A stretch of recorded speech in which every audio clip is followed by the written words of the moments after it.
Всім привіт! Вітаємо вас на каналі Brooklanian. Дякуємо, що підписуєтесь, ставите вподобайки і дякуємо вам за підтримку. Цей канал про життя українців в Бразилії. І сьогодні у нас є гостя на нашому каналі, і ми будемо проводити інтерв'ю з Катериною, яка переїхала в Бразилію із Аргентини. І я хочу запитати у неї дуже багато всього, оскільки коли я випустив перше відео на каналі, то, мабуть, 20 чи 30 коментарів було, чому ви переїхали в Бразилію, чому ви не переїхали в Аргентину. І це питання дуже часто постає, і людям дійсно цікаво, тому що Аргентина, вона більше на слуху, вже багато-багато років, експати. Наприклад, була книжка Тіма Ферріса «9-годинний робочий тиждень» чи щось таке. І дуже багато взагалі інформації про Аргентину, там таке ком'юніті в Буенос-Айресі, таких людей, які приїжджають туди, як цифрові кочівники. В принципі, це дещо схоже, можливо, на Таїланд, або, я не знаю, в Мексиці також, більше на Мексику, мабуть, все-таки, куди люди просто їдуть для того, щоб там пожити, щоб там зав'язати якісь стосунки, знайти взагалі інше якесь життя. А Бразилія, вона якось не на поверхні в цьому плані, дуже мало відомо щось про Бразилію. І нещодавно я сам узнав про те, що Бразилія виявляється також ого-го, і ми сюди переїхали. А ось Катерина, вона переїхала спершу в Аргентину, і мені було б дуже цікаво дізнатися, як же це дійсно можна порівняти, тому що в мене ще такого досвіду не було. І, отже, Катерина, я хочу дати тобі слово. Розкажи, будь ласка, дуже коротко, звідки ти, де зараз живеш, і буквально кількома словами, а потім ми повернемося до цього докладніше. Всім привіт, дякую, що запросив. Ми почнемо з того, що ми не спочатку переїхали в Аргентину, спочатку ми приїхали в Ірландію, потім ми переїхали в Чорногорію, і тільки потім ми переїхали в Аргентину. І мені це здавалося, що ми їдемо просто в якийсь рай після Чорногорії, після того, як мені там було дуже нудно і сумно. Я думала, що вау, ми їдемо в Буенос-Айрес. І це вау було. І було дуже довго. І не знаю, може навіть досі залишилося в мене. Я дуже люблю Аргентину, дуже люблю Буенос-Айрес. Але жити там дуже важко. Якщо ми обираємо саме життя, а не подорожі, або не життя в подорожах, тобто коли ви там 2 роки їздите по країні. А якщо ми просто обираємо таке собі буденне життя, намагаємося будувати стосунки, намагаємося будувати якусь кар'єру, то в Аргентині жити дуже важко. І от ми приїхали зрештою в Бразилію. Добре, дуже дякую. Такий хороший вступ цікавий. І давай тоді почнемо з того, чому саме ви з сім'єю, я так розумію, ти переїхала, чому ви обрали саме Аргентину після Ірландії і Чорногорії? Це насправді такий жовтий жарт. Мені трапилась якась жовтушна стаття про те, що коли закінчиться війна, Путін буде тікати в Аргентину, як це завжди робили. Це правда, як це завжди робили нацисти. І я така думаю, існує Аргентина, що це таке взагалі? Я почала читати і думаю, та це ж мені туди треба. Мені все так сподобалось після цієї статті, що мене навіть нацисти ніхто мене не злякав. І ми почали більше вивчати. Ми думали, що ми зекономимо. Тоді, коли ми почали вивчати інформацію, то був кінець 22-го року, а в Аргентині дійсно було дуже дешево. Також я сподівалася там працювати, тому що ми знаємо, що в Аргентині дуже розвинений пологовий цей туризм, там дуже-дуже багато вагітних. І також ми думали, що там буде безпечно саме через загрозу ядерної війни, або через загрозу Третьої світової, або через загрозу чогось такого більш масштабного. Тому що я вже переїжджала через це в 2014 році, і ще раз, і ще раз, і ще раз. Мені вже не хотілося просто тікати. І ми вирішили поїхати в Аргентину. А про Бразилію ми тоді навіть не думали. Ми дивилися в бік Чилі або Аргентини. І Аргентина була сильно дешевше, там було набагато легше отримати документи, можна було отримати громадянство. Так ми там опинилися. Але коли ми приїхали через півроку, вже ціни значно виросли.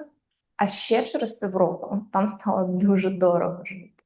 Тобто різкі такі зміни відбулися. Так, про це я теж чув. І від цього ніхто не застрахований, хто переїжджає в іншу країну. Ми не знаємо, що буде в Бразилії через півроку, завтра. Ось там якісь події були в Ріо-де-Жанейро. Так, тобто ми і в своїй країні ніколи ні від чого не застраховані. Життя воно таке дуже бентежне, і тому хто його знає.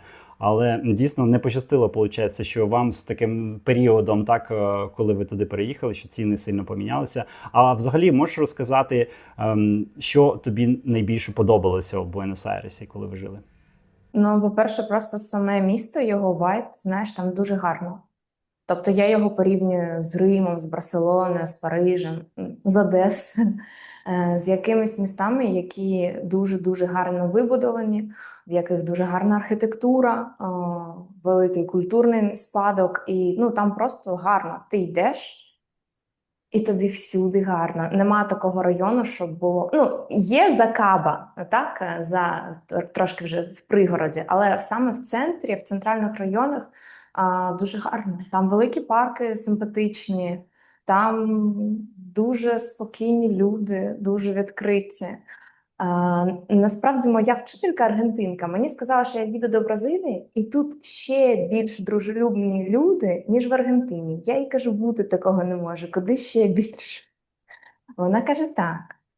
Але ми в Курітібі, тут трохи інший менталітет, ніж вона мала на увазі, тому що вона мешкала в Сан-Паулу довгий час.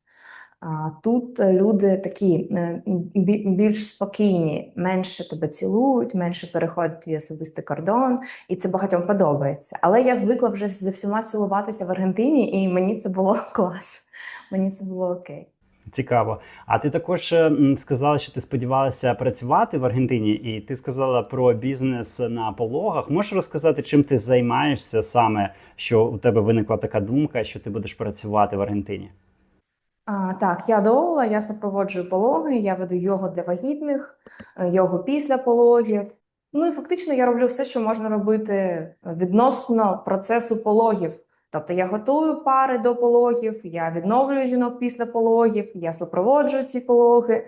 І, ну, звичайно, що там було дуже-дуже багато клієнтів, і не потрібно було для цього нічого робити, розумієш? Ти просто пишеш в телеграм-канал, і тобі одразу пишуть декілька людей, а потім вони залишають відгук в цьому ж телеграм-каналі, і все. І просто є якийсь стабільний поток, також там дуже багато помагаторів всяких, це дуже розвинено, і вони теж залюбки співпрацюють зі всякими там його-терапевтками, і це теж ну, це просто зручно. Це просто зручно. І окрім цього, там ходять на пологи люди без ліцензії, без аргентинської ліцензії, я маю на увазі. Тобто в Аргентині тебе просто пускають як другого супроводжуючого, і ти нікому нічого не пояснюєш. І вони дуже люблять доул, ти всім кажеш, що ти доула, тебе всі лікарі цілують. Ну, ті, з якими я співпрацювала, так?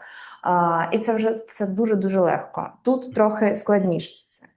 Я не знаю, скільки доул буде дивитися це відео. Звісно, що це не така, ну, така стандартна у тебе професія, але все-таки це говорить багато, мабуть, також про менталітет. Те, що в Аргентині це, як, мабуть, більш вони продвинуті в цьому плані, так? Що вони нормально відносяться до того, що є ще третя людина, яка захищає права жінки в пологах. Правильно я кажу? Розумієш, тут не про те, що вони нормально відносяться чи ненормально. Це вже на такому більш побутовому рівні. Там питання в тім, що це ніяк не регулюється державою. Що там немає ніякого закону щодо цього, і ти не маєш зобов'язання мати цю ліцензію. Тут в Бразилії це контролюється. І тому, якщо ти вже називаєш себе доулою, то ти дійсно доула, а інакше тебе не пустять в пологовий як другого супроводжуючого. Там в Аргентині це було набагато легше, і всі перекладачки почали писати, що вони доули, помагатори почали писати, що вони доули, просто тому що це ніхто не перевіряє, і клієнтка, яка там, ну, ще небагато знає або ще щось, може просто клюнути на це. Це було дуже легко. Тут це регулюється державою, і може це і непогано, може це тільки краще. Тобто це буде бар'єром для тих випадкових людей, які захочуть на цьому, ну, як заробити, так, тому що вони, наприклад, знають там українську, російську і португальську, і вони роблять там оголошення якесь собі і і вони вже можуть на цьому робити гроші, не будучи при цьому реально спеціалістом, реально людиною, яка відповідально до цього ставиться. Фактично так, тому що тут в Бразилії без ліцензії може зайти тільки один супроводжуючий. Так, якщо жінка захоче йти з тобою, а не з чоловіком, звісно, що ти можеш піти з нею без будь-якої ліцензії. Але якщо це друга людина, як завжди було в Аргентині, будь-то перекладач, фотограф або доула, хто завгодно, вони мають мати саме бразильську ліцензію. Я зрозумів. Дякую, дуже цікаво. І коли вперше от ви живете в Аргентині, там відбуваються всякі події, там міняються закони, ціни міняються. І коли вперше з'явилася така думка, що все-таки пора рухатися далі? Я думаю, що насправді на початку цього року в мене з'явилася така думка, тому що я дуже-дуже сильно хворіла. Я почала хворіти десь через рік життя в Буенос-Айресі. В мене почалися гайморіти, і фактично ця хвороба вона не проходила 9 місяців. Тобто мені ставало краще, мені ставало гірше, мені ставало краще, знову гірше.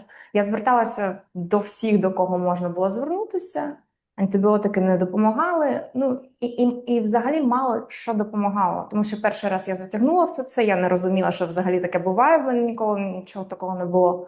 А потім я почала читати, також в чатах, в Телеграмі, дуже багато хто переїхав в Аргентину і почав хворіти саме на ці респіраторні всякі захворювання. Дуже багато кашлю в дітей, дуже багато гаймориту або просто постійного нежиттю. І вони, аргентинці, це називають алергією. І вони мені кажуть, в тебе алергія на платани. А я кажу, камон, я жила в Одесі, в мене нема алергії на платани.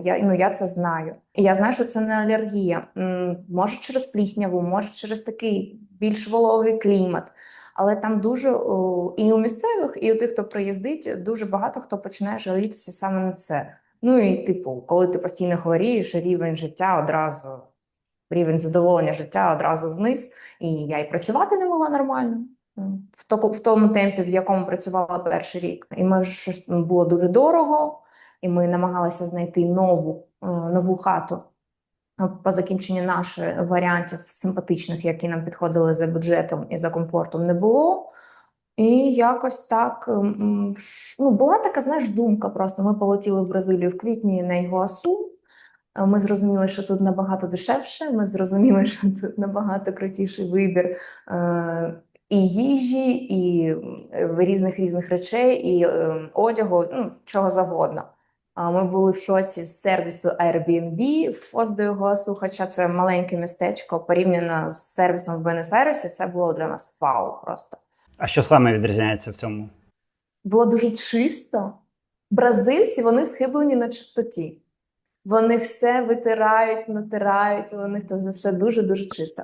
Аргентинці, вони взагалі не запарюються щодо чистоти, і навіть коли к тобі приходить ця cleaning lady, прибиральниця, вони достатньо погано прибирають. В садочках, навіть в державних, там, де має бути якась там санепідемстанція, так, там дуже брудно. В мене дитина поверталася з державного садочка, в нього були долоньки такі, знаєш, коли ти їдеш в трамваї чи в тролейбусі в дитинстві, а потім виходиш, і такі мерзенні долоньки, липкі такі.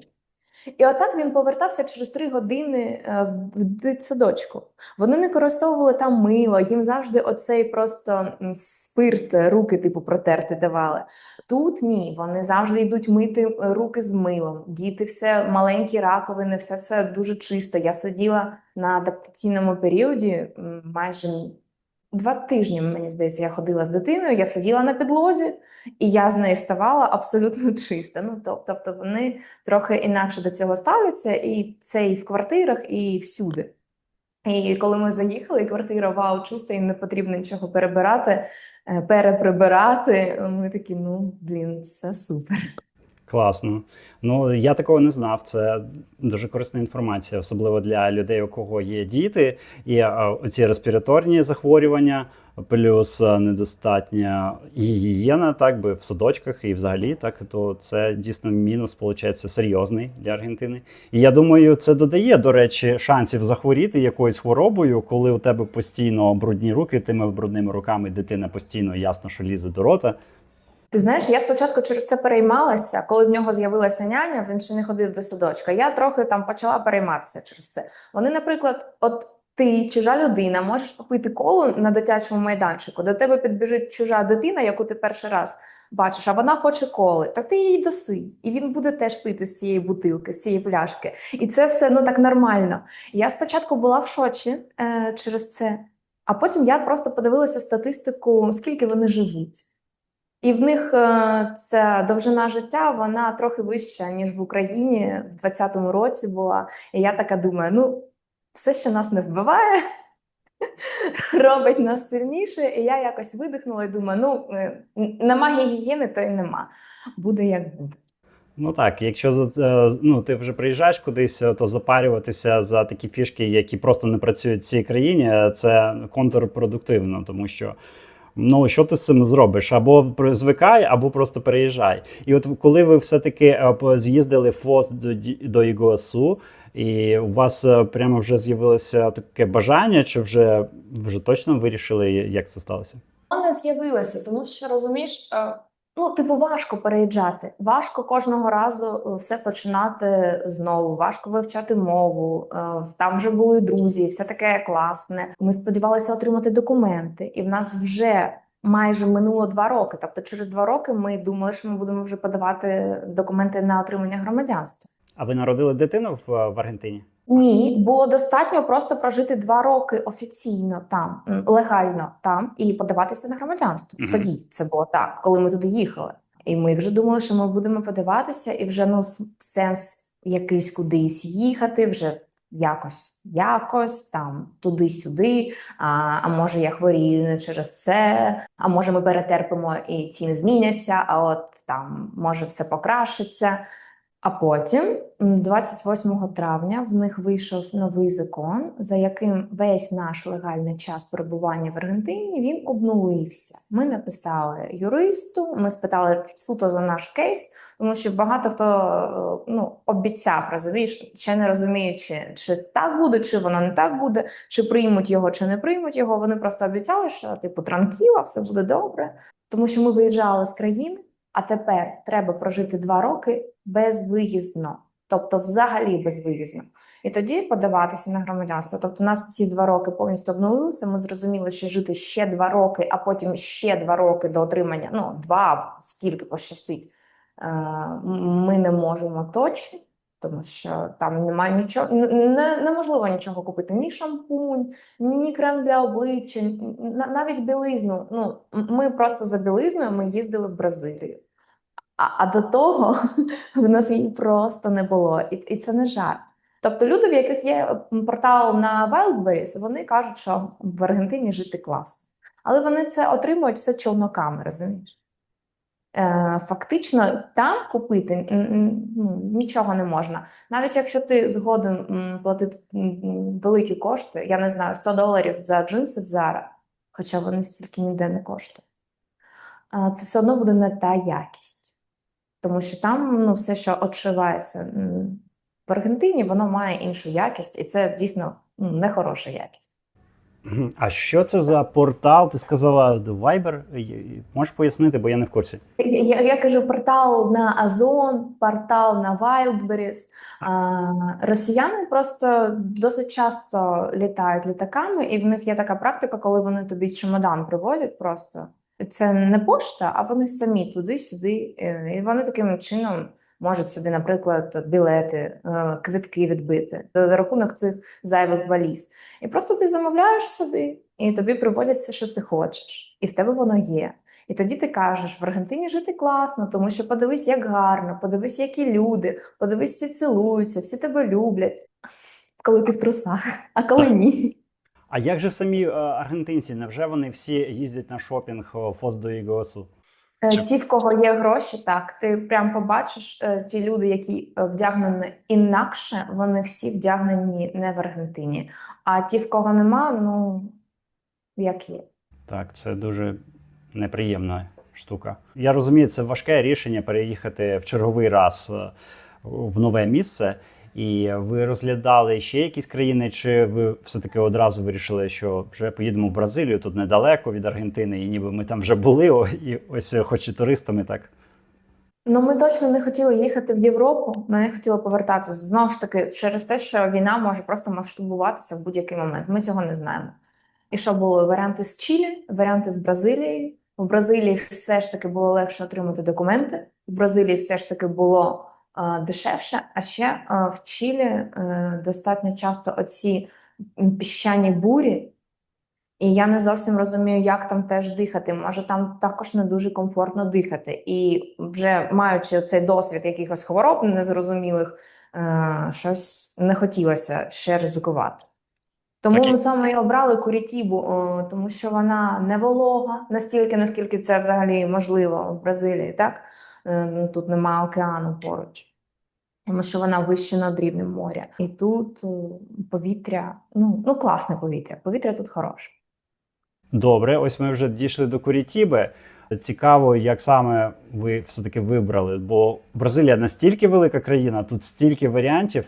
Мабуть, це фактор такий, що клімату я зрозумів, і те, що це близько до Аргентини, мабуть, все-таки. Які ще були думки, от коли ви вибирали? Ми не думали про те, що це близько до Аргентини. Ми думали так, щоб це було не дуже велике місто, тому що в Буенос-Айресі дійсно дуже шумно. Дуже оцей шум він постійно все одно робить такий тиск на тебе, і ти звикаєш кричати, постійно голосно розмовляти. І навіть йдеш по вулиці, дитину не чутно, тому що він нижче за тебе, і ти не чуєш, що він каже. Це напружує. Ми шукали тому це, типу, не Сан-Паулу, не Ріго, не дуже-дуже велике місто, але при цьому після Чорногорії я точно розуміла, що я не хочу жити в місті маленькому, не хочу жити в селі, не хочу жити на острівному вайбі. Я подивилася відео з Флоріанополіса, і мене прям така тоска взяла, тому що в Чорногорії мені дуже подобалося, як відпочивати, але через 2 місяці відпочинок пішов, і мені стало нудно, сумно. Тому ми почали думати про інші якісь міста. От, дізналися про Курічібу, дізналися, що тут дуже багато українців, етнічних українців в цьому штаті, в штаті Парана, тому що тут взагалі поруч є містечко, в якому 80% етнічних українців. Тобто вони бразильці, але вони давно емігрували. Це також те, що тут не волого, те, що тут не буває спекотно. Тут дуже комфортне літо, десь 25 градусів буде, може там 28-30. Кажуть, що це місто постійної весни, а чоловік дуже не любить спеку. Ми так подивилися на все це. Кажуть, що воно безпечне, одно з найбезпечніших на 25-й рік, і одно з найбільш швидко прогресуючих, розвиваючихся. Все логічно тоді так, і особливо якщо не любите спеку, то це, мабуть, один з найкращих варіантів в Бразилії. Велике середнє таке місто, не супер гігантське. Ну так, і ще й українська спільнота є деяка, так? І які були перші враження, коли ви приїхали в Курічібу? Я плакала в перший вечір. Я ридала просто. Для мене, я не знаю, я не хочу нікого образити зараз, хто розлучався і пройшов через цей болючий досвід. Може, я не маю права цього порівнювати, але для мене від'їзд з Буенос-Айресу – це як розлучитися з коханою людиною, з якою тобі були об'єзивні стосунки. Тобто ти дуже його любиш, але розумієш отут клепкою, що вже потрібно виходити з цих стосунків. І я вийшла з них, і я приїхала от сюди, в Курітібу, до безпечного, нормального хлопця. Отак. Але я сумую. Це чисто емоційно Буенос-Айрес. В твоєму серці, так? Так, тут не гарно, розумієш, тут нема гарної архітектури. Так, це не наші, може, панельки радянські, але воно приблизно на цьому рівні. І ті, хто кажуть, що в Курічібі гарно, я не знаю, дивлячись, з чим ви порівнюєте. Мені не гарно. Тут дуже класні парки, тут комфортно жити. В нас дуже комфортний ЖК, і він не один такий, тут багато. Тут вони дійсно дуже давно, ще 40 років назад вони будували ці будівлі, ці кондо, вони реально для людей будували. Є все, що хочеш. Але мені не гарно. естетичний твій такий перфекціоніст недостатньо бачить краси, так, в цьому місті. Так. Я розумію.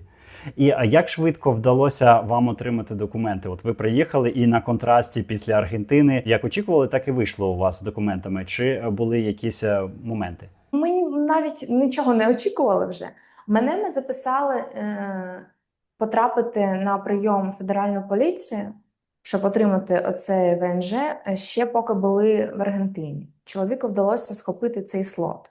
Але тут дуже важко схопити слоти, тому що сайт він зроблений, ну, може, досить давно, і треба кожного разу обходити оцю капчу, що типу я не робот, а поки ти її пройшов, це знов, і ти кожного разу маєш проходити я не робот, не робот, не робот, і зрештою вже немає цих слотів. Чоловік дуже довго не міг записатися. Він написав просто листа на емейл в цю федеральну поліцію, типу, що жінка йде, може ми теж можемо з нею прийти. Вони сказали, ні, так не можна, є один слот, один запис, тільки вона може прийти.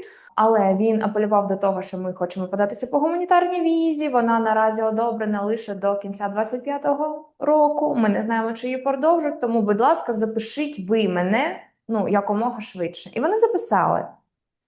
Вони записали його, ми приїхали в липні, а він пішов в серпні. Ну, десь через місяць вони записали, ми прийшли, все зробили дуже легко. Всі листи він писав від руки, типу, що я клянуся, що я ніде не судимий. Тобто у вас не було апостиля, перекладу, свідоцтва про шлюб, свідоцтва про народження ваших, так? Взагалі нічого не було. Ти знаєш, я навіть не знаю, що ми подавали. Ми подали загранпаспорти, напевно, що. І оці декларації, що я точно не судима, і я точно тут з добрими намірами, будь ласка, візьміть мене. Прийшли, просто сфотографували, всі дуже милі, за наш час дуже швидко зробили. Одразу, ну, типу, з'явився оцей номер ВНЖ, але ми досі не отримали пластику. Тобто оцю пластикову картку ми досі не отримали, і, ну, якби ВНЖ є електронний, але якби фізичного ВНЖ цього на 2 роки в нас поки що немає. Я знаю, що наші дівчата в інших містах швидше отримали. Оксана писала в чаті, що вона за місяць вже пластик тримала в руках. А ми без цього пластику зараз не можемо відкрити бразильський банк. Так, у нас теж 30 днів десь проходить, коли видають. Так, у нас вже більше 30 днів пройшло, сильно більше. Ми писали ще емейли в поліцію, але вони сказали, просто чекайте. В принципі, ну, це не проблема, тому що ВНЖ ми маємо. І електронний цей документ, цей номер, він є, і там щось. В побутовому житті нам все окей, нам все зручно. А без банківського рахунку Без банківського рахунку плюс-мінус нормально, тому що в нас, по-перше, є аргентинська картка, якою є PIX, і ми користуємося PIX-ом. Туди ми заводимо гроші з крипти. А по-друге, ми користуємося європейським банком Zen, і там дуже легко зробити собі картку онлайн просто з будь-якої точки. І нею дуже легко тут всюди розплачуватися, ніде ніколи не було ніяких збіїв. І також туди можна і на крипту перекидувати, і все це. Мені здається, що це все навіть без відсотків. Супер, супер. Я про таку картку, я чув Revolut, багато хто і Vice використовує, про Zen я не знав. Ну, це добре, щось новеньке. І чому ще достатньо довго ми розбиралися з цими документами, чому так довго подавали? Тому що не було спочатку ніяких, знаєш, інструкцій чітких. Чоловік потім зібрав повністю наш кейс, залишив всі шаблони, всі ці шаблони залишив, написав все, як заповнювати ці документи, анкети, що кому писати, куди дзвонити, і зробив телеграм-канал з цим. А потім він написав бота, який допомагає записатися в федеральну поліцію і який замість тебе шукає ці слот. Тобто він сильно полегшив вже цей весь процес.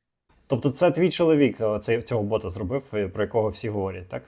Ага. Вау, я навіть не знав про це. Ну і багато людей я чув, що вони знаходять таким чином слоти, бо зараз дуже мало часу залишається до кінця програми, невідомо, чи її продовжать. І якщо люди опиняються в такому місці, в якому дуже проблемно записатися, не як у нас тут в селі, а в великому місті, то там... Так і є. Добре.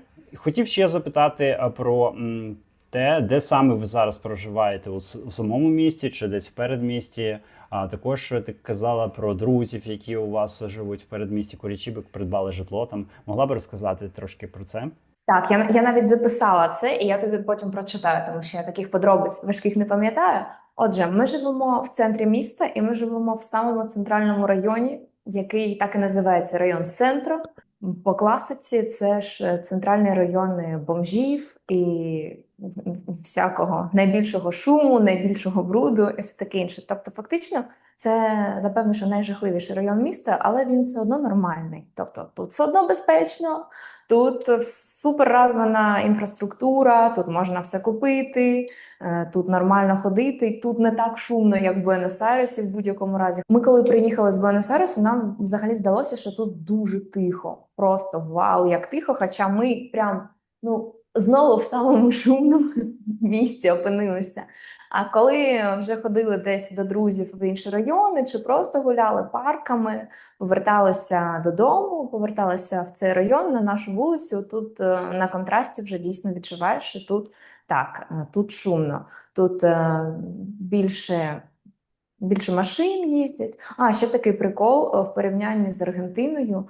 Тут чи асфальт інший, чи шини інші в машин. Але машини в Буенос-Айресі, коли їздять, вони видають більше голосу навіть на маленьких вулицях, таких самих маленьких, як і тут. Тобто це не від трафіку залежить, ніж тут. І це теж дуже цікавий пункт, який ти ніде, ти тільки порівняєш це отак просто на слух. Може, неякісні шини в них, чи, я не знаю, чому так відбувається. І ви так одразу, коли приїхали, хотіли жити в самому центрі, чи як так вийшло, що ви там поселилися? Ми почитали, що типу будь-який район буде безпечним, і тому це не так принципово, можна обрати будь-який район. Чому ми тут оселилися? Тому що коли ти не маєш ВНЖ, і коли ти не маєш бразильських банків, і коли ти не маєш фактично роботи в Бразилії, щоб були гроші саме на бразильських рахунках, щоб вони там циркулювали якось, не всі тобі здадуть квартиру. Тобто через агентство ти, скоріш за все, договір офіційний не підпишеш.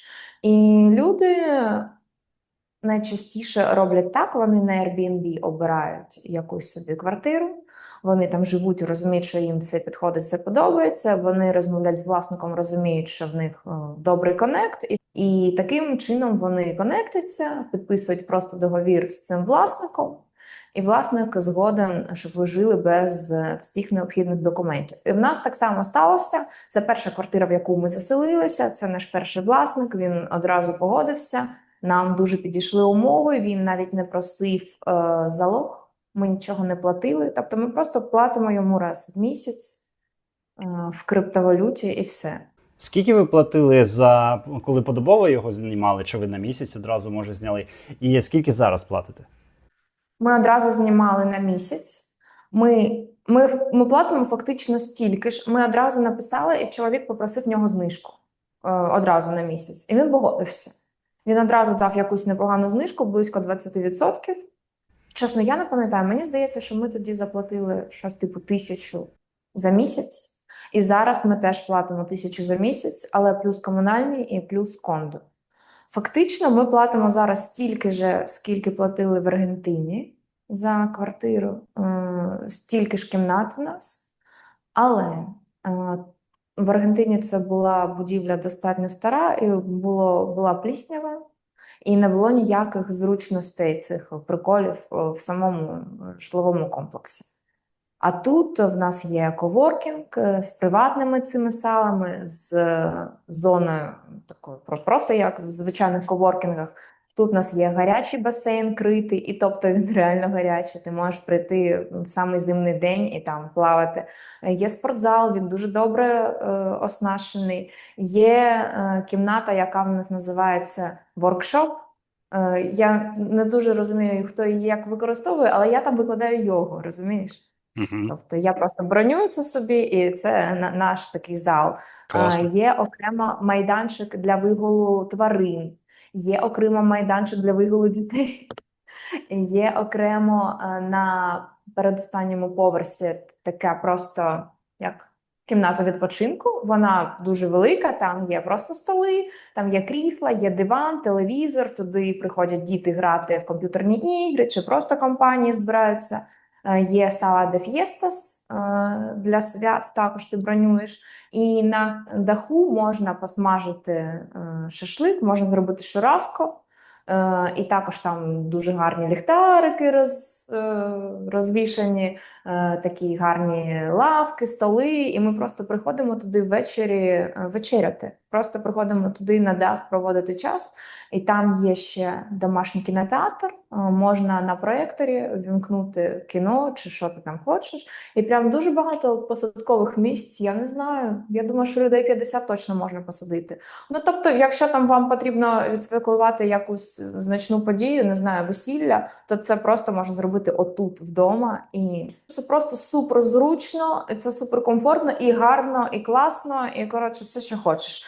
Ну, і тому фактично ми за ті самі гроші отримаємо набагато більше. Ми ніколи не жили в таких гарних умовах, як зараз. Угу. І тобто це $1000 на місяць, плюс комунальні і плюс ще якісь платежі. Там багато у вас комунальних, чи є там якась ще плата за охорону? Виходить близько $50 на місяць, тому що за воду ми не платимо. Вода, вона, як знаєш, типу в кондо включена. А за кондо ми щось близько $200 платимо. Ще додатково це як обслуговування кондо, охорона? Так, воно може трохи відрізнятися, тому що то вони більше гріли воду, наприклад, в басейн, то вони менше гріли воду, там, ну, якісь такі нюанси вони можуть бути. І що круто, в нас двічі вимикали воду, була якась поломка в місті. Ми питали, ну, типу, що там буде? Вони кажуть, що місто обіцяє це все відремонтувати ввечері. Але ми вже замовили автівки з водою, водовози, і зараз заповнимо всі баки, і, будь ласка, продовжуй собі нормально існувати. Тобто це все дуже швидко вирішується. Ліфти вони постійно обслуговують, постійно перевіряють. Ну, охорона, так. Угу. Ну, тобто всього, виходить, 1250 на місяць, я правильно зрозумів? Приблизно. І це у вас скільки спалень у вас? 2 кімнати і кухня-гостинна, як в них це прийнято. По-українськи, виходить, 3-кімнатна, виходить, по українським міркам. Ну, фактично так, і 2 ванні кімнати, 2 санвузли однакові. Угу. Я зрозумів. Добре, я думаю, багатьом буде цікаво про це дізнатися. Якщо враховувати, що це одне з найбезпечніших міст Бразилії, дуже розвинене, і це самий центр, то ну судіть самі, порівнюйте з Барселоною, там, наприклад, або з будь-яким містом, і, в принципі, скрізь все по-різному, у кожного свої фінанси, тому тут якби то таке. Розумієш, якщо б в нас були вже документи і вже оцей рекомендувальний лист від першого лендлорда, все це можна було б зняти дешевше. Тобто воно фактично для довгострокової оренди коштує дешевше. Просто що ми були без документів, без всіх цих рекомендацій, в нас не було бразильських банків, ну, чого такого не можу сказати. Ну, нам пощастило. Я думаю, що це, наскільки я спілкувався з іншими людьми, які живуть тут в Парачі, що це взагалі тут і такі люди, які переїхали, наприклад, з Сан-Паулу, ще там хтось десь жив в великих містах, що тут дуже лояльно відносяться до цього. Мало хто перевіряє взагалі якісь документи, якісь банківські виписки. Тобто вже є такий вайб у самому містечку, що люди на довірі один до одного. Ну, тобто такого дуже мало стикаються люди з таким якимось шахрайством або якимись ситуаціями, коли хтось від когось щось вимагає. І тому люди просто, якби, ну, от ми коли знайшли це місце, так, нам допомагав хлопець один, який тут живе 8 років. Але коли він знайшов нам ріелтора, то ріелтор же ж нас вперше бачила. І, можливо, і допомогло те, що він трохи поручився за нас ніби, але це було неформально. Офіційно він нічого якби не підписував, що він якби несе якусь відповідальність за наші дії. І вона просто почала оформлювати документи, коли ми домовилися, ріелтор, яка тут живе, ми з нею спілкуємося, і ну, якби нормальні відносини. Можливо, навіть запишемо з нею інтерв'ю, до речі. І вона, в принципі, коли навіть почули, що у нас на той момент не було навіть CPF, тобто податковий номер, що взагалі в Бразилії навіть коли сковорідку купляєш, іноді питають. І вона така: ну немає, то ну потім якби донесете. І до сих пір, по-моєму, вона не запитала у нас той CPF. Тому якось це також відрізняється по містах дуже сильно. Це плюси, мабуть, маленьких міст. Як щодо передмістя Курічіби, тобто у вас там живуть друзі, так я розумію? Так, тут є прям багато передмість, вони мають різну назву. Ну, фактично, це як, знаєш, як дуже-дуже маленьке містечко, або як така велика деревня, там, де є все, але нема чогось більшого там. Якихось там не буде театрів, музеїв, так? Якихось прям великих спортивних секцій. Тобто там просто будинки, всі майже одноповерхові, двоповерхові, є дитячий майданчик, є поле для футболу, і є магазини. Ото і все. Ну там ще є школи, садки, тобто є куди віддати дитину, ходить автобус до міста. Десь на таксі ми їдемо десь 45 хвилин. Автобусом може трохи швидше, або так само, тому що у автобуса виділена окрема лінія, і вони їдуть достатньо швидко. Але на таксі це коштує $10 туди приїхати, розумієш? Це до ваших друзів, так ти кажеш? Так, Мгм. тому це в будь-якому разі це недалеко і не проблема, якщо. Ну, звичайно, що там комфортніше жити з автомобілем, тому що так чи інакше ти все одно поїдеш в торгівельний центр, так чи інакше ти все одно поїдеш до якогось парку розваг, і особливо якщо з дітьми. Але в принципі, навіть якщо нема автомобіля, є і автобус, який ходить достатньо швидко, і навіть на таксі це недорого коштує. У нас $8 до моря доїхати 4 кілометри. Тобто у нас тут таксі супер дороге. Але коли ми були в Ріо, то там теж такі ціни, як ти кажеш. Тобто ти їдеш $10, або може бути і менше.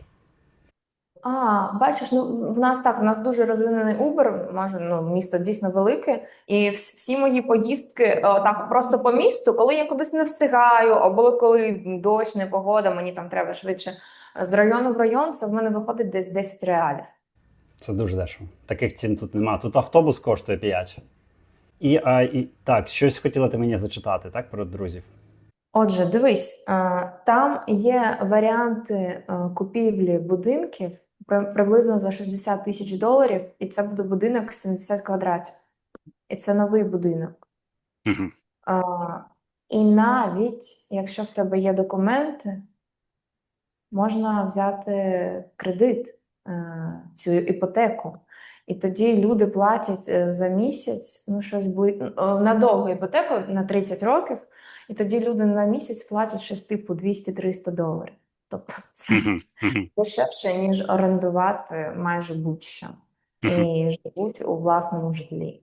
Це дійсно адекватні умови. Так, навіть якщо порівняти, ви живете, наприклад, платите, хай не 1250, я не буду рахувати ті окремі комунальні, бо вони будуть і так, і так. $1000, а тут ти за, наприклад, $300 платиш третину того, що ти платиш за оренду, але ти живеш не в самому центрі, ти живеш в передмісті, але у тебе там тиша, спокій, птахи співають, можливо, нема театрів. Можливо, немає якихось концертів і якихось там супер-івентів, так, але тим не менше 40 хвилин, $10 на Uber, і ти в епіцентрі подій. Тобто доїхати до івенту, це взагалі не проблема, так. Дуже класно, класно. Як на рахунок оренди, якщо там орендувати, там дешевше? Виходить, що так. Я не знаю, в нас там ніхто не орендує, але я знаю, що деякі люди, які просто приїжджають сюди там просто жити, обирають також передмістя Курітіби, там інші містечка є, просто щоб жити дешевше було. А сюди вони можуть приїхати, знову ж таки, на соціалізацію, так, на якусь розвагу, на якусь тусовку. І вони обирають так, і там буде дешевше. Я коли дивився по сайту, просто так, які ціни в Курітібі для оренди, можливо, ти підтверджуєш, якщо чула від друзів, від знайомих, хто там живе, знімає, то я так дивився, там, за 2-3 тисячі реалів можна зняти нормальне собі житло. Наче можна, тільки питання в тім, що в тебе були оці документи. Або це буде щось, маленьке, компактне. Дуже розпоширена оренда без меблів. Вона ж довгострокова, і тому це прям поширене. Знову ж таки, і нам було зручно, що ми одразу взяли з меблями. Їх можна тут купити, тут все є, це не проблема, але знову ж таки треба розуміти, а чи залишаєшся ти тут, а скільки ти тут будеш жити. Тому що, ну, якщо ти на рік тут, може це і не дуже зручно щось купляти. А якщо ти зрозумієш, що ти тут на 3, на 5 років орендуєш, то це вигідніше, звичайно. Ну так, звісно, про меблі 100%. У нас така сама ситуація. Все, що здається подобово, вони не хочуть його здавати якби в такий фонд, якби ну, як сказати, на довгий строк, тому що у них там всі меблі стоять, все як є, у них є якісь клієнти, вже може хтось записався на Новий рік, і тому це дуже важко навіть через Airbnb так перепригнути, бо це курорт. Тобто прийти, так сказати, не вийде тим людям, давайте я у вас зніму на рік, бо у них є записи там, я ж кажу, на якісь свята, на Пасху. А тут, наприклад, обмежена кількість житла. Ну, це специфіка, у кожному місці своя, і тому люди, які будуть дивитися це відео, мають розуміти, що те, що ти говориш, або те, що я говорю в своїх відео, це стосується дуже часто конкретних місць. Добре, скажи, будь ласка, ще про клімат у Курітібі. Тобто тобі він сподобався, ти сказала, що не так спекотно, як в інших регіонах Бразилії. Очевидно, що це не півдні, ближче до Аргентини, це більш холодний клімат. І як там з вологістю? Чи є проблема, що дощі часто, чи потрібен кондиціонер, наприклад? Ну, наразі мені дуже сподобався клімат. Ми приїхали взимку, фактично в самий холодний період. І я знаю, що тут багато хто саме по Курячибі, вони кажуть, що зима дуже холодна через те, що нема опалення в будинках, і вони мерзнуть. Але в нас хата на 21-му поверсі, великі вікна. І навіть коли вночі було +4, ми не мерзли все одно. Тобто в нас нема дуже теплої ковдри, в нас дитина постійно ходить роздягнена по дому, і в нас була просто одна маленька цей обігрівач електричний, і він обігрівав всю цю квартиру вночі, коли були дійсно холодні. Тобто в нас, конкретно в нашому будинку, не було холодно, навіть без опалення. Ми купили 2 маленьких осушувача повітря, і ми їх одразу поставили у ванній кімнаті, тому що в Аргентині пліснява була дуже жорстка в ванній кімнаті, хоча там було вікно. Тут нема вікон.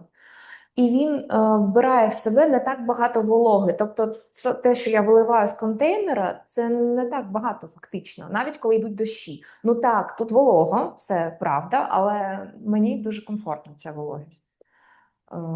Тобто ми були взимку, і мені норм. На вулиці взагалі норм. Були деякі дні, коли ми просто в футболках ходили.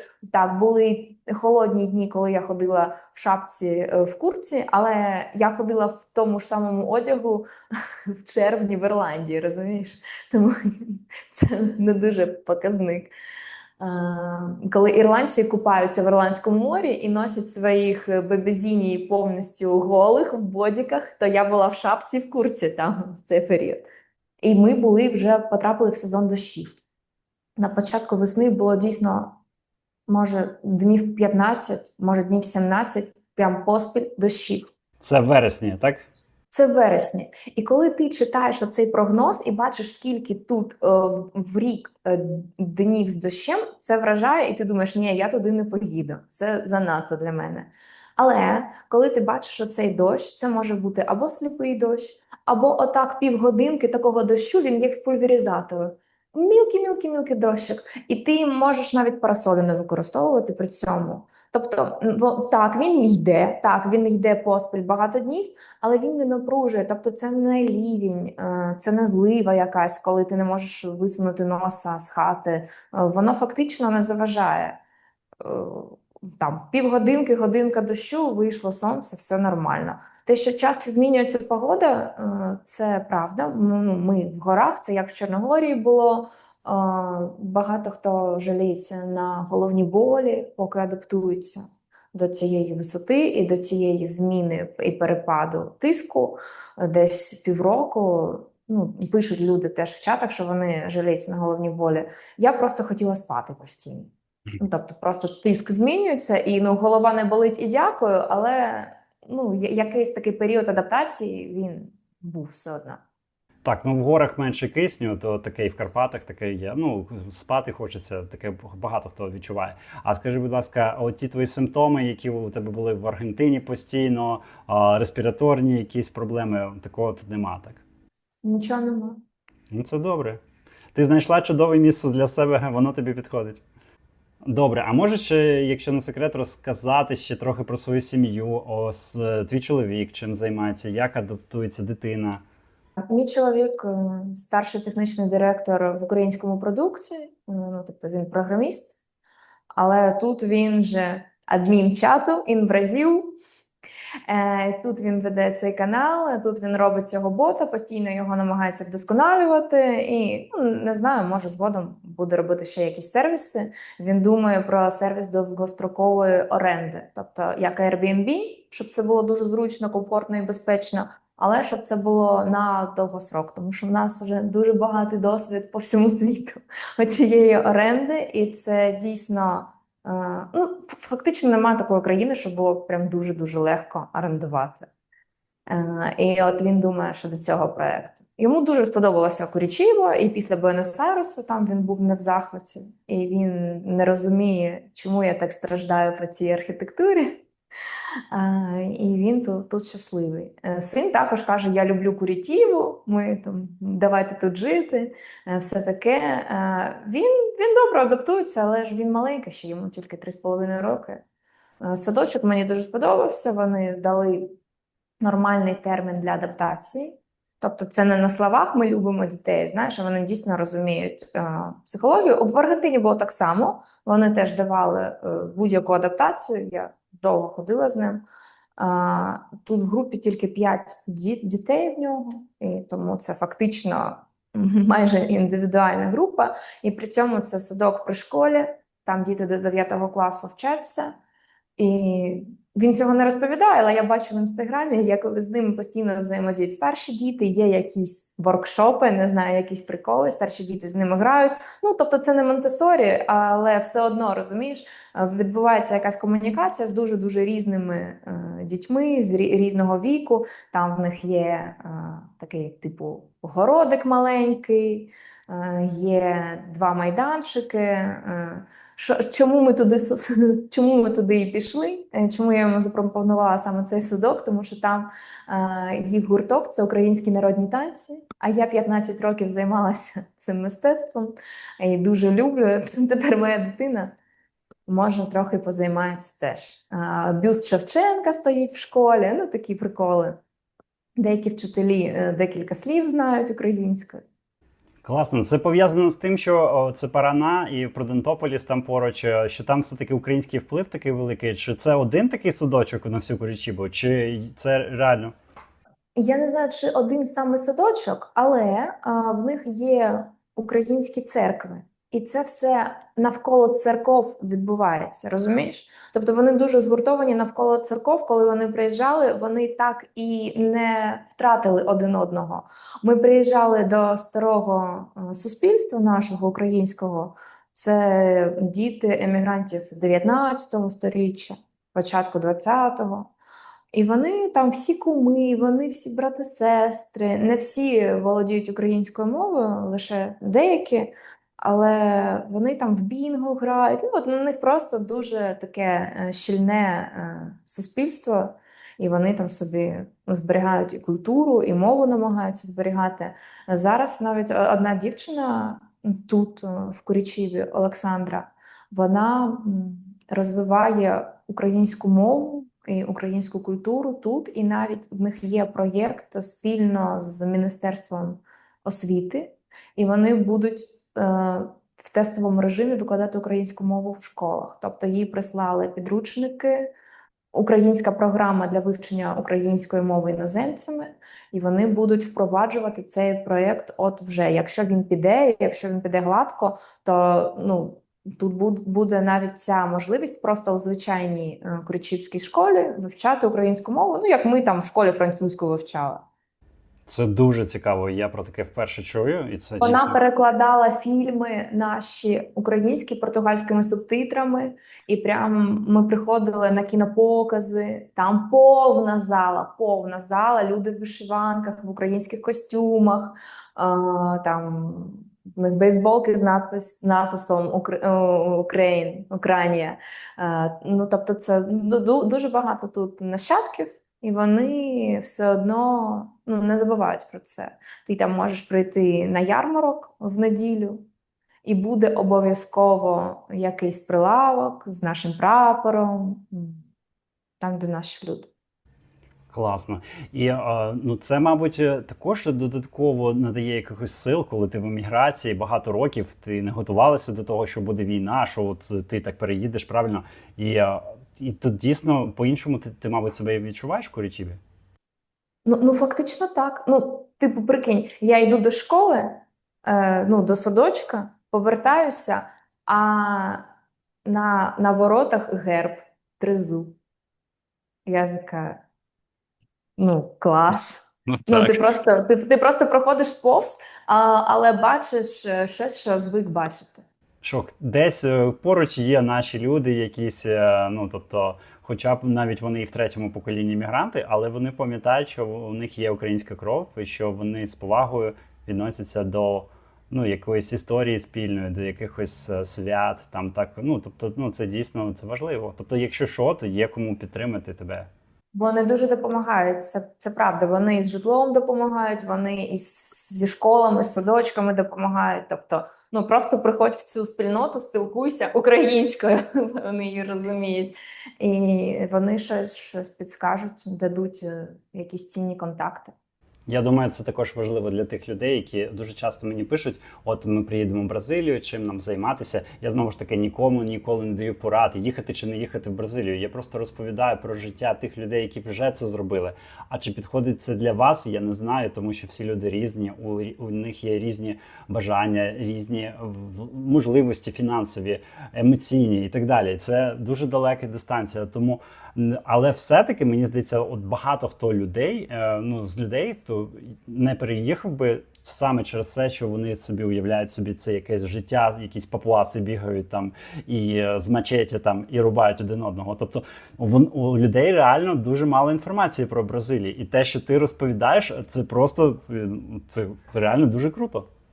І розумієш, що вони ще тут, ну в Курячібі саме, може, в штаті Парана, тому що тут багато етнічних німців, поляків і українців. Вони виглядають всі так само, як ми з тобою. Тобто, ну, я розумію, що моя дитина пішла в садок, і він нічим не відрізняється від всіх дітей, які з ним ходять туди. Тобто не буде ніякого булінгу через те, що він Ну, українець. булінгу, мені здається, що в них взагалі нема такого поняття. Вони не будуть буліти, але ну, все одно мені здається, що дитині якось більш комфортно себе почувати, коли ти бачиш навколо себе таких самих, як ти є. Я зрозумів. Так, я більше може про те, що порівняно з іншими місцями, бо є такі місця, де в принципі не сильно люблять іммігрантів, навіть без не відносно того, що саме українців, а просто не люблять іммігрантів, не люблять, тому що дуже багато понаїхало і роблять всякі речі, які їм не подобаються. І люди просто всіх іммігрантів беруть і в одну таку купу. Так, це все нам не потрібно, ми вас не любимо. То я думаю, що в Бразилії все-таки в цілому суспільство навпаки, діаметрально якби по-іншому відноситься до цього, до імміграції, бо це якби цю країну дуже багато населяли іммігранти впродовж багатьох десятиліть і сторіч. І плюс дійсно те, що ти кажеш, що легко інтегруватися, коли все-таки є твоя культура, вона якось там на якусь нішу свою посідає. Отже, ми вже рухаємося до кінця, можливо, ближче розмови. Скажи, будь ласка, дуже цікаво, як змінилося повсякденне життя твоє порівняно з Аргентиною. Що помінялося? Що дешевше, можливо, що дорожче, що тобі ще подобається чи не подобається? Ну, фактично, все дешевше. Розумієш? Тобто, хтось каже, що тут дуже дорогий хліб, який на заквасці. Ну, розумієш, що це нешкідливий хліб, типу. Він коштує $5. А я кажу, я такий в Аргентині за 10 купляла, мені норм. Тобто, може він дорогий, я не знаю, але просто на контрасті він недорогий. Ну що, ми тут можемо просто піти в один супермаркет і купити там все. Всі необхідні товари на тиждень, їжу, якісь побутові штуки, оці губки, ну, все, що потрібно. В Аргентині так не можна. Ти підеш в один магазин, там купиш овочі, в іншому купиш фрукти, в іншому купиш м'ясо, в іншому купиш рибу, в іншому купиш крупи. Чай ти не купиш, тому що він ніби працює, але зараз він не працює, приходь завтра. І післязавтра карауль його, і післязавтра. Тому купи одразу дуже-дуже багато чаю, і це коштує овер багато грошей. А тут ні, ніяких черг, ніяких оцих виїскувань по району, де що можна купити, де що можна придбати, тому що все нормальної якості просто є в одному місці. Ти приходиш і купляєш. І все. Тут навіть оця аргентинська, якщо у вас є, не знаю, тут просто не всюди продають. Якщо у вас є фестивал, і якщо у вас там продають аргентинську малинку в шоколаді, рапануї, франуї, обов'язково скуштуйте. Це найкраще, що є взагалі в Аргентині. Це аргентинське, і воно ідеальної якості. Воно дуже смачне, в нього дуже нормальний склад, і коротше, воно класне, але воно тут коштує дешевше, ніж в Аргентині, розумієш? Єдине, що мені тут не дуже подобається, це їх місцева кухня і їх місцеві засоби готувати. Вони використовують соєву Олію. олію, і вона мені не смачна. Ну, тобто я звикла до соняшникової, може вона ще гірша там по своїх якихось корисних якостях, але я ж до неї звикла і до соєвої не звикла, мені це не подобається. Ну і в принципі кухня в них достатньо специфічна. В Буенос-Айресі ти заходиш в будь-який ресторан, так, там буде недешево останнім часом, але всюди дуже смачно, ну прям класно. Ну тут ні, тут не так. Тут поширена ця система буфетів. Хто може ще не знає, це зручно, тому що це дійсно дешево. Ти можеш дуже добре пообідати на 5-10 доларів, ну прям дуже сильно наїстися. Але це ну, по-різному, не всі буфети класні, не всі смачні. Якось чи розбиралися ви з питанням з податками, тобто де вигідніше також? Ну, я не пам'ятаю, як було в Аргентині. Тут з податками, в принципі, немає ніяких проблем, тому що можна оформити оцей мей, типу аналог нашого ФОПу. До $1000 там ти платиш близько $15, до $1000 доходу ти платиш близько $15 податку на місяць. Тобто це фіксований цей податок, він дуже нормальний. І все. І ми думаємо, що ми будемо відкривати такий мей, коли отримаємо вже пластик ВНЖ і коли зможемо відкрити банк бразильський. А поки ми цього не можемо зробити, але поки ми тут тільки 4 місяці живемо, ми ще не є резидентом. Але ж якщо більше заробляєш, то там якби там шкала виростає, так? Треба розбиратися, чесно. Я з цією бюрократією не стикаюся, це все чоловік робить. Я зрозумів. Добре, а скажи, будь ласка, що у вас з мовою в цьому плані? Ви відчуваєте себе якось більш впевнено через те, що ви в Аргентині 2 роки жили, знаєте, мабуть, іспанську? Ну, мені так здалося, що мені навпаки заважала іспанська. Розумієш, я постійно хочу казати іспанською, хтось розуміє, хтось не розуміє, хтось приблизно розуміє, а багато яких слів дійсно дуже схожих, і я їх використовую неправильно, так як я звикла в Аргентині. І мені знадобився час просто, щоб змусити себе використовувати вже португальську мову. Вона мені дуже складна на слух. Боже, яка вона складна! Вони говорять, і я не розумію, коли крапка. Коли вони, як відокремити речення, як відокремити слова. Тобто в мене не дуже розвинений слух. І отак на слух, коли в Аргентині, в них була дуже легка вимова, кожне слово окремо. Все це просто чуєш, а вони ще саме в Буенос-Айресі, мешканці Портеньо, мешканці столиці, вони багато використовують цього звуку «щ», як ми кажемо, борщ. І вони мені завжди казали, Боже, ти говориш без акценту. А може воно так і є, тому що для мене це дуже схожа вимова, дуже для мене звична. А вимовляти португальською я не можу. Я не можу казати оці назальні звуки. І мене син постійно виправляє, я неправильно кажу ім'я його друга з садочка Жан. І він мене постійно виправляє, але в мене все одно не виходить так, як він хоче, щоб я сказала. Тобто я кажу більш Жоан, і йому це не подобається, тому що фактично португальською це неправильно в мене виходить. І я гірше їх чую, мені важче дається португальська мова. Але, ну, типу, з останніх успіхів я була нещодавно на прийомі у фізіотерапевта, і ми годину розмовляли без перекладача португальською. Я їй все розказала за нашу життя, на все пожалілася, все показала, де в мене там що мені не подобається, і я все розуміла, що вона мені каже.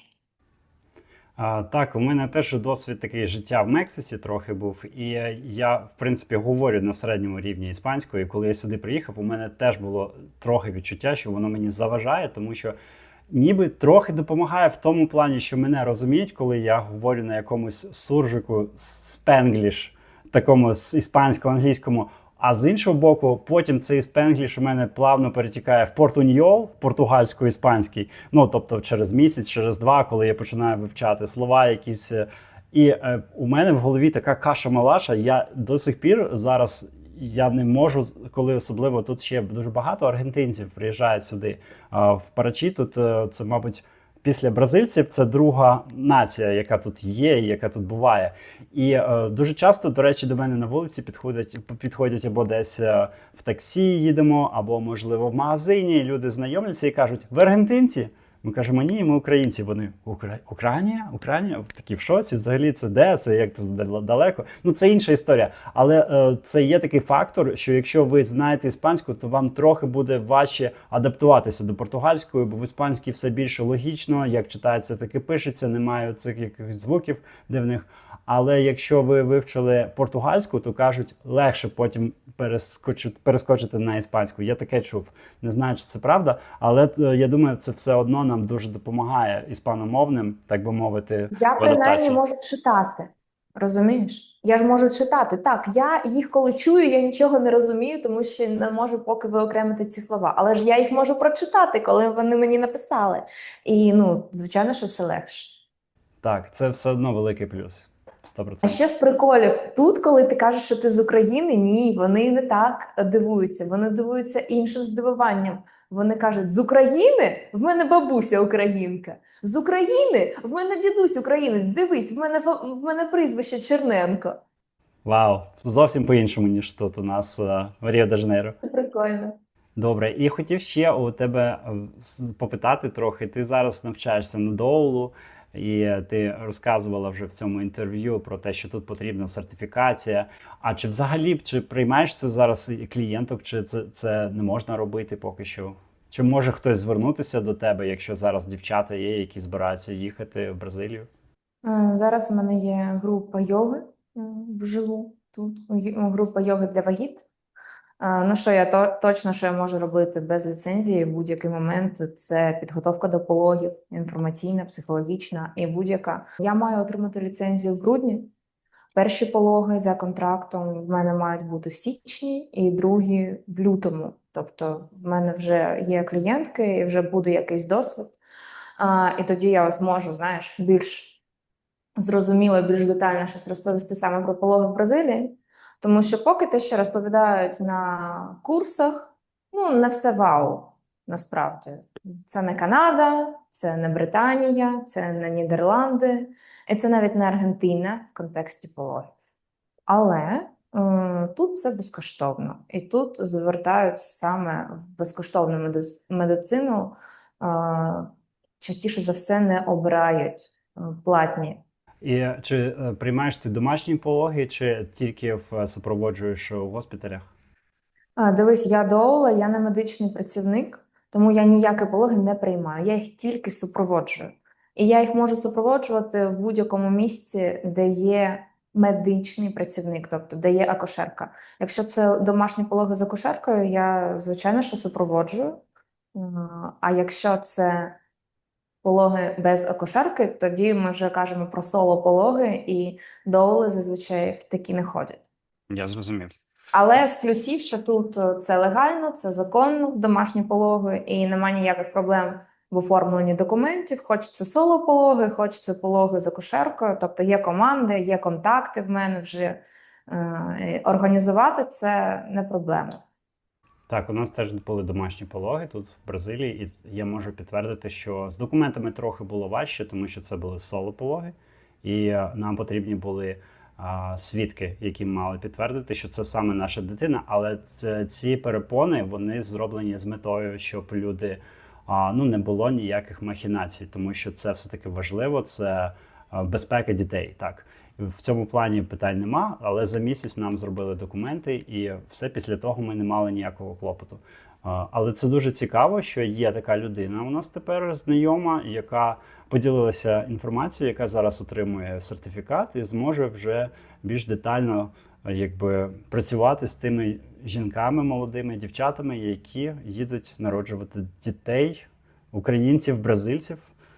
І сподіваюся, що у тебе теж все буде виходити. І це дуже круто, що ти така амбіціозна, що ти так недавно переїхала до Бразилії, і ти вже в грудні, ти кажеш, вже матимеш сертифікат. Це дуже швидко, мені здається, дуже класно. Мене просто взяли з середини курсу. Тобто, я і написала, що в мене вже є досвід роботи, що я доула, що в мене є там такі-то навчання, і вона каже: ну добре, я можу тебе взяти просто з середини, якщо ти хочеш швидше, якщо тобі швидше потрібна ліцензія, а вона мені швидше потрібна. Тому от я вскочила, і я просто цілими днями сиджу за цим курсом, перекладаю його за допомогою клауду, він мені там допомагає перекладати. І я цілими днями зараз цьому приділяю увагу, щоб встигнути скласти іспит разом з моєю групою. Я зрозумів. Дякую тобі, Катерино, за цю чудову розмову. Хотів ще останнє тебе попросити, можливо, якась є порада для українців, які зараз перебувають у ваганнях таких, вони думають, їхати чи ні, так чи ні, тобто якісь шукають для себе переваги, плюси, мінуси. Що б ти побажала людям? Що я маю побажати? Я ж доула. Слухати своє серце, що я маю побажати? Тут, не знаю, я була в різних країнах, і я зрозуміла для себе, що ідеальної країни насправді не існує. Є для мене ідеальне місто, але це Одеса. Але ми поїхали, як тільки отримали документи на дитину, як тільки отримала свідоцтво про народження, тому що для мене це безпека моєї дитини. Поки я була вагітна і поки я не була. Поки в мене не було дитини тут, снаружи, я до цього інакше ставилася, я думала, що я виїжджати не буду. Тому якщо ми кажемо просто про безпеку, ідеального міста нема. Подорожуйте, дивіться. Добре. Ще раз дякую тобі і всього найкращого.